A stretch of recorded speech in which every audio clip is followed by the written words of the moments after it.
तो तुम्हें कोई भी परेशानी, किसी भी तरह का चिंतन विक्षेप में नहीं आना चाहिए कि नाम जप के लिए जैसे बने, जैसे जबरदस्ती जिह्वा से आप नाम उच्चारण, यहां जिह्वा की बात कह रहे हैं, केवल जीव से अभ्यास तुम बना लो, जो नाम तुम्हें प्रिय लगे या जो गुरुदेव ने दिया हो। जीव के द्वारा प्रभु के नाम की आवृत्ति अगर निरंतर होने लगे तो बहुत जल्दी हृदय के जो पाप वासना मल हैं वो सब नष्ट हो जाते हैं। ध्यान से सुनो इसे। यदि हम बहुत काल तक, पातंजलि जी ने भी कहा, दीर्घ काल निरंतर सत्कार सेवितो दृढ़ भूमि, दीर्घ काल तक निरंतर आदर के साथ नाम जप करे, तो कह रहे जीव के द्वारा प्रभु के नाम की आवृत्ति निरंतर होने से पूर्व के जितने मल हैं, जितने संचित पाप हैं, जितने विक्षेप हैं, वो सब नष्ट हो जाते हैं। अभी तो शुरू ही नहीं किया है, अभी तो विक्षेप ही विक्षेप है, मल ही मल है, और आप कहते हो हमारे दुख दूर हो जाए। नाम जप करो, दुख दूर होने की बात क्या, दुख की निशानी नहीं रह जाएगी।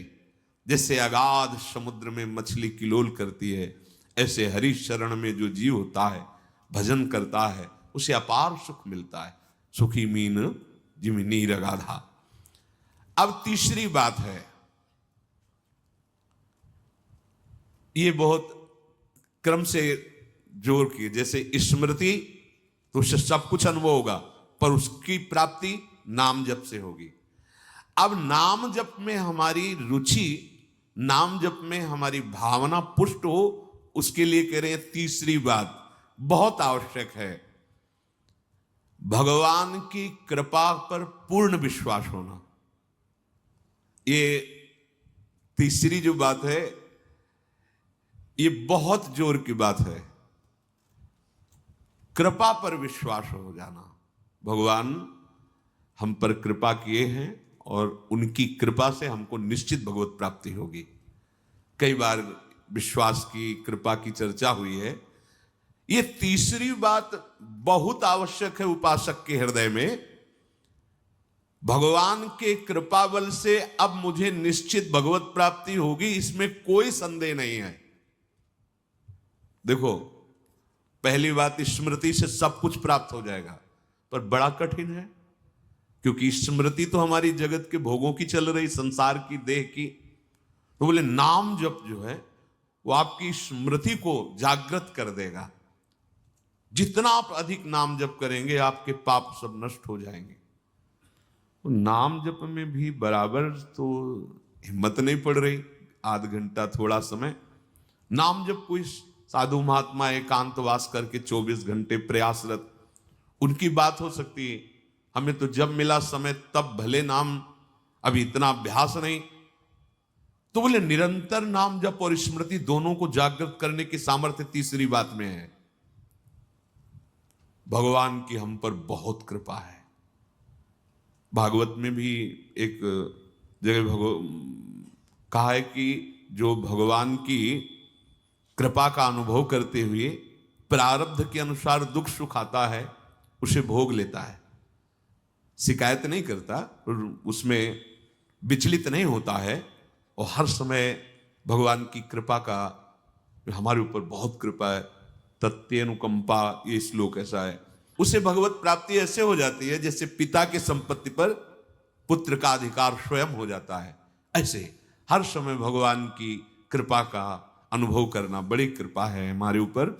जो दुख सुख आवे उसे सह लेता है, भगवत चिंतन, वो निश्चित भगवत प्राप्त हो जाता है। तीसरी बात है हृदय में बैठालनी की भगवान की कृपा बल पर भगवत प्राप्ति बिल्कुल निश्चित हो गई मेरी।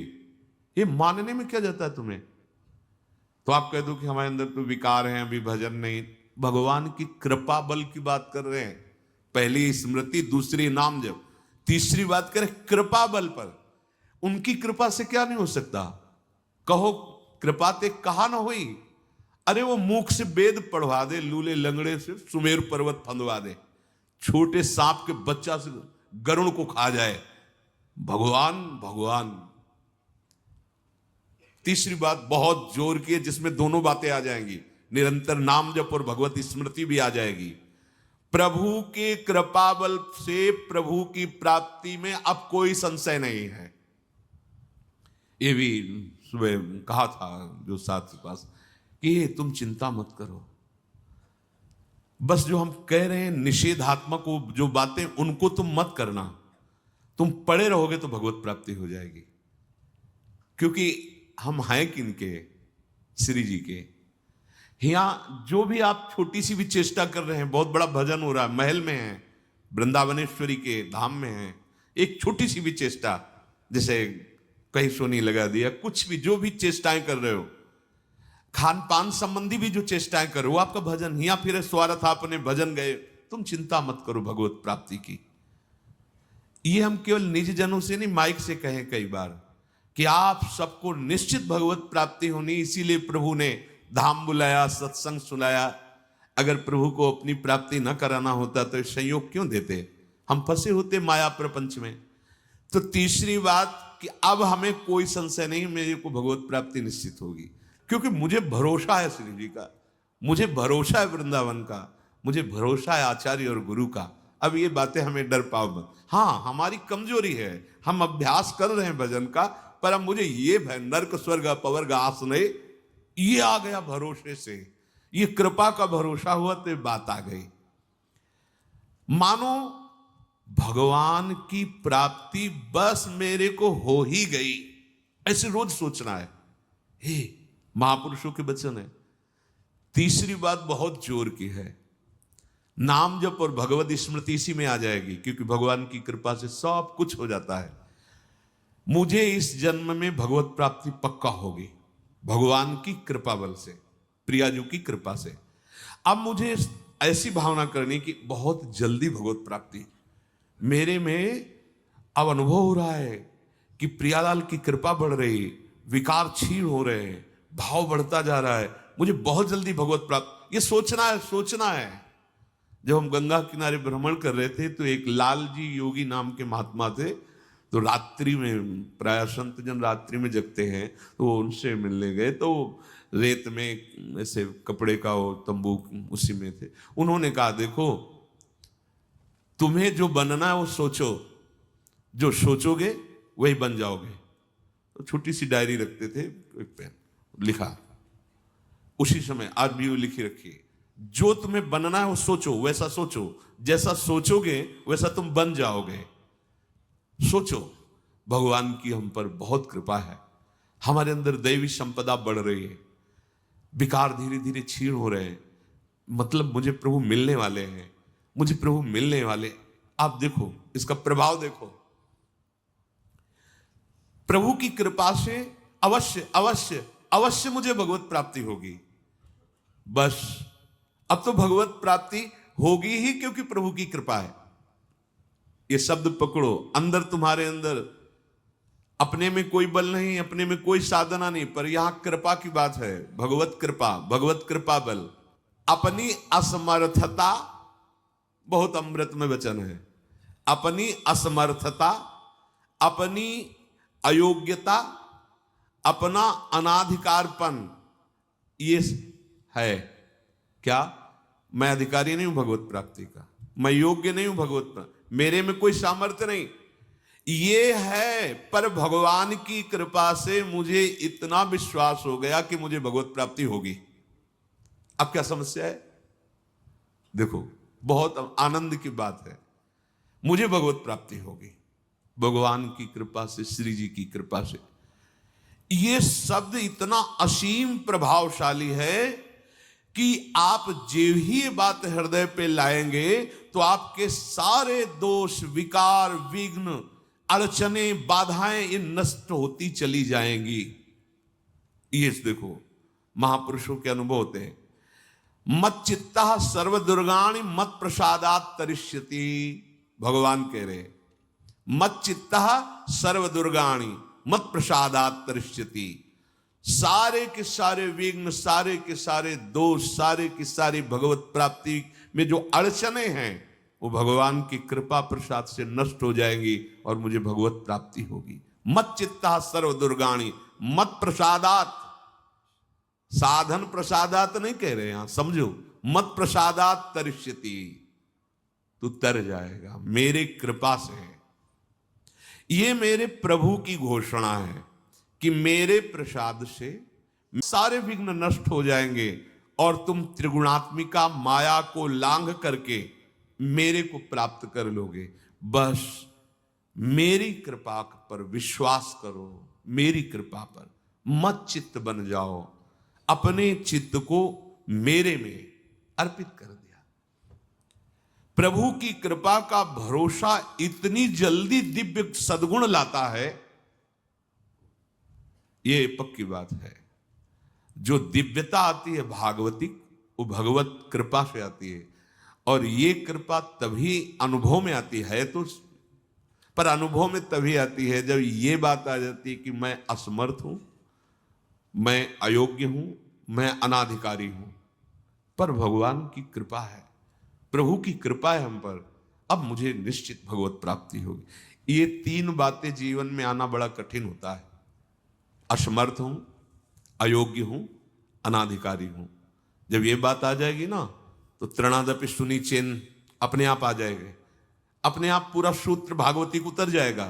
क्योंकि मैं अनाधिकारी हूं, मैं योग्य नहीं हूं, पर भगवान कृपा का ये है कि उनके नाम, उनके रूप, उनके धाम, उनकी लीला की तरफ ये हृदय जा रहा है, वो अपनी तरफ घसीट रहे, पर मैं अनाधिकारी हूं।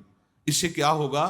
अहम खत्म हुआ, दैन्यता जागृत हुई, और भगवद आश्रय होने से हम जिसका आश्रय लेते हैं उसका प्रभाव होता है। जैसे अभी हम शरीर का आश्रय लिए हैं, तो देख लो हालत क्या की हुई है। ये शरीर, ये संसार विषम कहा गया है। देखो कैसी हृदय की जलन, अशांति, भोग, वासनाएं, ये सब किसके आश्रय से? शरीर आश्रय से।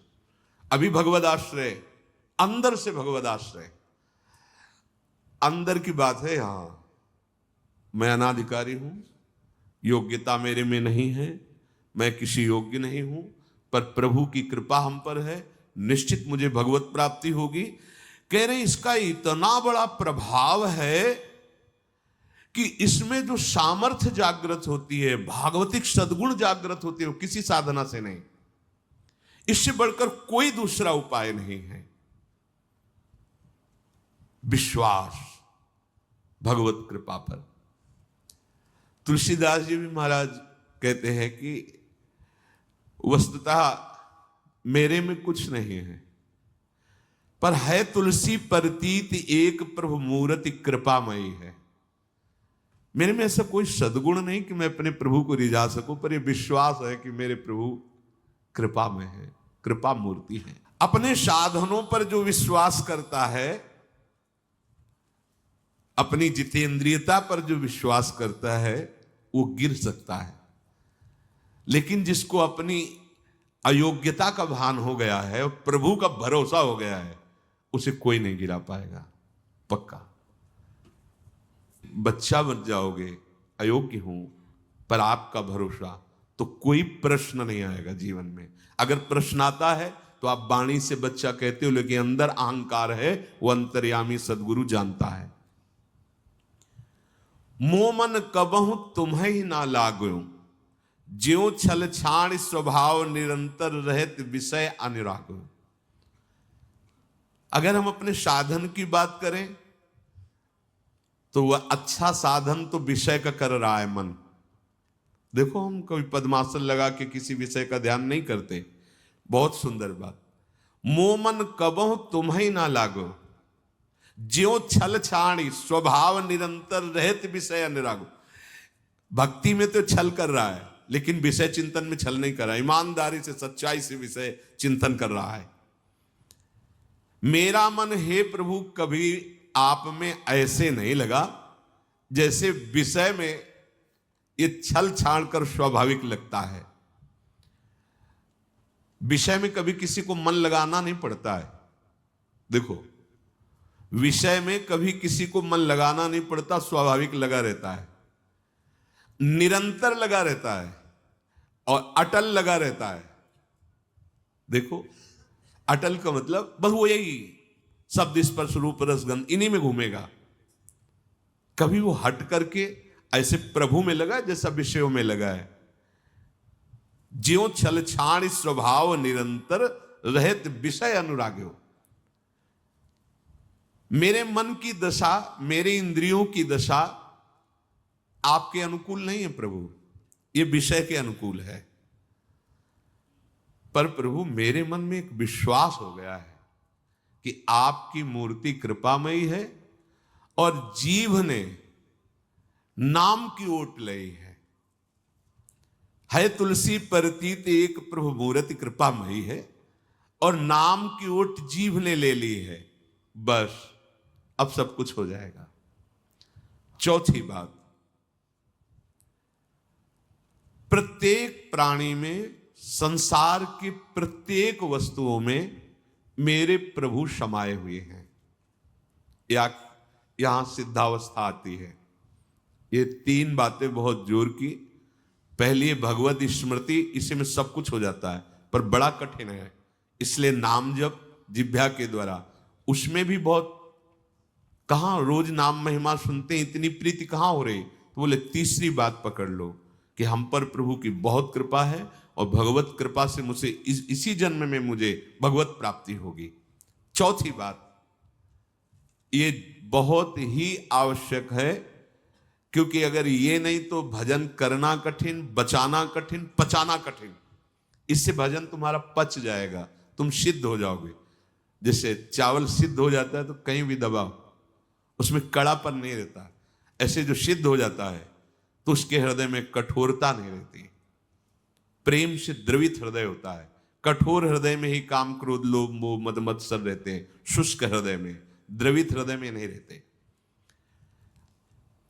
प्रत्येक प्राणी, संसार के प्रत्येक वस्तु में मेरे भगवान विराजमान है। कोई ऐसी जगह नहीं जहां भगवान ना हो। ये बैठालना है, हमें दिखाई दे रहा है, माइक है, दिखाई दे रहा है ये, लेकिन जब सृष्टि नहीं थी तो ये माइक नहीं था। जब सृष्टि नहीं रहेगी तो माइक नहीं रहेगा। बीच में माइक जो दिखा रहा है कौन? जो सृष्टि के पहले था, जो सृष्टि के बाद में था, वही बीच में भी मत्ता पर तरम नान्यत किंचिदस्ति, किंचन मात्र कुछ और नहीं, मेरे प्रभु बने हुए हैं। प्रहलाद जी की सिद्धावस्था यही तो हुई थी गुरुदेव नारद की कृपा से कि सर्वत्र भगवान है। तो खंबे से भी नरसिंह भगवान, नामदेव जी कुत्ते से भगवान को प्रकट कर लिया, श्वान में भी भगवान, भूत में भी भगवान। ये चौथी सिद्धावस्था है। उपासक को ये विचार हर समय रखना है कि हमारे सामने जो वस्तु है इस रूप में भगवान ही है, कुछ भी ऐसा नहीं, सब कुछ स्वयं भगवान बने हुए हैं। सच्ची बात है, वही बने हुए हैं। ये छुपा छुपी का खेल खेल रहे हैं, बस आपको पहचानना है। मैं फिर दोहरा के बात कहता हूं, आप इस बात को पकड़ लीजिए। आपके सामने कोई भी कार्य की वस्तु आए या व्यक्ति आए या दृश्य आए, आपको सबसे पहले उसमें भावना करनी है मेरे प्रभु विराजमान। जैसे हरिवंश महाप्रभु क्रूर है, पापी है, दुष्ट है, संभाषण योग्य भी नहीं, पर उसके हृदय में राधा वल्लभ लाल हैं, भावना को, ये बहुत जल्दी काम बन जाने वाली बात है। मानो आप गृहस्थ में, आपका लड़का सामने आया, आपकी पत्नी सामने आए, आपके कोई मित्र सामने आए, आपको पहले याद करना है इनके हृदय में राधा वल्लभ लाल विराजमान। वस्तुता वही है पूरे, पर हमें पहली भावना करनी है। ये वृक्ष सामने, ये वृक्ष तो है, पर इस वृक्ष के अंदर प्रभु हैं। अगर प्रभु ना होते तो इसकी सत्ता ही नहीं है, प्रभु विराजमान है। अब मेरे इष्ट देव इसके हृदय में विराजमान है, पर मुझे जो स्वांग करने को मिला है, पिता का, पुत्र का, जो भी, बिल्कुल स्वांग वैसे ही करना है। अगर मालिक का स्वांग करना है तो हम नौकर से बर्ताव वैसे ही करेंगे, जैसे पुत्र से बर्ताव, पत्नी से बर्ताव, पर अंदर भाव देखना है मेरे प्रभु इसके हृदय में विराजमान है, मुझे ये सेवा दी है। आपका यदि स्वांग सही निकला, देखो स्वांग सही निकलने का मतलब आप में ये कभी भाव नहीं आना चाहिए कि मैं पिता हूं। पिता का स्वांग कर रहा हूं, सामने आराध्य देव पुत्र के रूप में है, तो डांटना भी वो पूजा हो जाएगी भगवान की। महाप्रभु चैतन्य देव जी के पिताश्री को स्वप्न में एक दिन एक दिव्य महापुरुष प्रकट होकर बोले कि तुम निमाई को डांट रहे थे, पता है वो कौन है? डांटना ठीक नहीं। तो उन्होंने कहा देखो प्रभु आप कौन है तो मुझे पता नहीं, पर हमारे पुत्र रूप में वो आए हैं, तो अभी तो डांटा है, अगर आवश्यकता पड़ी तो चपत भी लगाएंगे, क्योंकि ये सौभाग्य देने के लिए प्रभु आएंगे। तो हमें जो स्वांग मिला है वो तो कर रहे हैं, पर सामने देखना है कि गुरु का स्वांग दिया है, पर स्वयं जगत गुरु सामने शिष्य रूप में बैठे हैं। पुत्र पत्नी परिवार व्यवहार मेरे प्रभु इन रूपों में विराजमान है। तो सच्ची मानिए ये चार बातें यदि आप अपने जीवन में ले आए तो भगवत प्राप्ति तो एक ही बात में हो जाएगी, किसी एक बात में। चारों में इतनी सामर्थ्य है, किसी एक में यदि आपकी स्मृति निरंतर तो भगवत प्राप्ति, नाम निरंतर जब तो भगवत प्राप्ति, और दृढ़ विश्वास किसी जन्म में मेरे को भगवत प्राप्ति हो जाएगी भगवत कृपा से, तो भगवत प्राप्ति, और सब में भगवान की भावना तो भगवत प्राप्ति। और जिसमें चारों ये पूर्ण हो गए तो सिद्ध महापुरुष हो जाता है। जीवन की परम सार्थकता इसी जन्म में भगवत प्राप्ति हो जाती है।